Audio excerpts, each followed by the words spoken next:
हनुमान जी का सीता जी से अपने साथ चलने का अनुरोध। हनुमान जी ने कहा, देवी आप धैर्य धारण करें। मेरा वचन सुनते ही श्री रघुनाथ जी वानर और भालुओं की विशाल सेना लेकर शीघ्र यहाँ के लिए प्रस्थान कर देंगे, अथवा मैं अभी आपको इस राक्षस जनित दुख से छुटकारा दिला दूंगा। सती साध्वी देवी आप मेरी पीठ पर बैठ जाइए। आपको पीठ पर बिठाकर मैं समुद्र को लांग जाऊंगा। मुझ में रावण सहित सारी लंका को भी ढो ले जाने की शक्ति है। मिथिलेश कुमारी रघुनाथ जी प्रसवगिरी पर रहते हैं। मैं आज ही आपको उनके पास पहुंचा दूंगा। ठीक उसी तरह जैसे अग्निदेव हवन किए गए भविष्य को इंद्र की सेवा में ले जाते हैं। विधेय नंदिनी दैत्यों के वध के लिए उत्साह रखने वाले भगवान विष्णु की भांति राक्षसों के संहार के लिए सचेष्ट हुए श्री राम और लक्ष्मण का आप आज ही दर्शन करेंगी।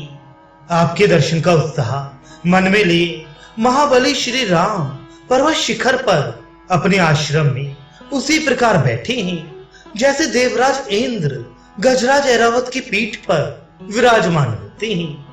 देवी आप मेरी पीठ पर बैठिए। शोभनी मेरे कथन की उपेक्षा ना कीजिए। चंद्रमा से मिलने वाली रोहिणी की भांति आप श्री रामचंद्र जी के साथ मिलने का निश्चय कीजिए। मुझे भगवान श्री राम से मिलना है, इतना कहते ही आप चंद्रमा से रोहिणी की भांति श्री रघुनाथ जी से मिल जाएंगी। आप मेरी पीठ पर आरूढ़ हुइए और आकाश मार्ग से ही महासागर को पार कीजिए। कल्याणी मैं आपको लेकर जब यहां से चलूंगा उस समय समूचे लंका निवासी मिलकर भी मेरा पीछा नहीं कर सकते। विधेय नंदिनी जिस प्रकार मैं यहाँ आया हूं उसी तरह आपको लेकर आकाश मार्ग से चला जाऊंगा, इसमें संदेह नहीं है। आप मेरा पराक्रम देखिए। वानर श्रेष्ठ हनुमान के मुख से यह अद्भुत वचन सुनकर मिथिलेश कुमारी सीता के सारे शरीर में हर्ष और विस्मय के कारण रोमांच हुआया। उन्होंने हनुमान जी से कहा, वानर उत्पत्ति हनुमान, तुम इतनी दूर के मार्ग पर मुझे कैसे ले चलना चाहते हो? तुम्हारे इस दुस्साहस को मैं वानरोचित चपलता ही समझती हूँ।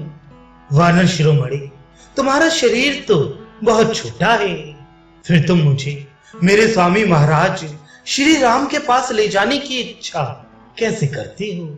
सीता जी की यह बात सुनकर शोभाशाली पवन कुमार हनुमान ने इसे अपने लिए नया तिरस्कार ही माना।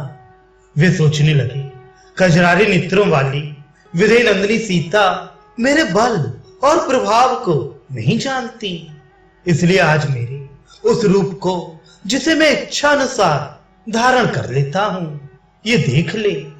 ऐसा विचार करके शत्रु मर्दन वानर शिरोमणि हनुमान ने उस समय सीता को अपना स्वरूप दिखलाया।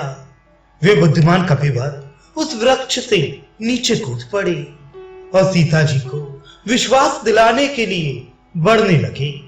बात की बात में उनका शरीर मेरु पर्वत के समान ऊंचा हो गया।